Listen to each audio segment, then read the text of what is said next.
আরিয়ালকা যে bridge, Chinese যে project, আমি এই মন্ত্রীর সাথে সচিব সাহেবের সাথে কথা বলছি। সচিব সাহেব প্রজেক্ট ডাইরেক্টর আছে ইবাদত, রাজবাড়ি বাড়ি ইবাদত সাহেব, হ্যাঁ, ওনার সাথে আমি যোগাযোগ করছি। সচিব সাহেবও কথা বলছে। এইটা 5টা ব্রিজ নিয়ে তাদের এই প্রজেক্ট চাইনিজদের, এবং এটা ডেভেলপ হইতেছে অগ্রাধিকার ভিত্তিতে আমাদের এটা আইনে থাকবে, হয়ে যাবে।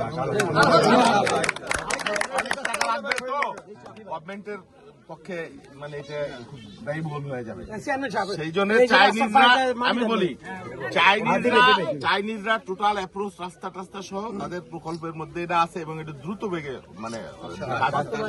অগ্রসর হচ্ছে কাজ, এটা হবে নিশ্চিত। আমি এটা নিয়ে লেগে ত্রিপুরা নিয়ে কথা বলছেন, নদী শাসন নিয়ে কথা বলছেন, নিয়ে কথা বলছেন সংসদে। এই জন্য এই প্রথম স্বাধীনতার পরে আমাদের অসংখ্য ধন্যবাদ।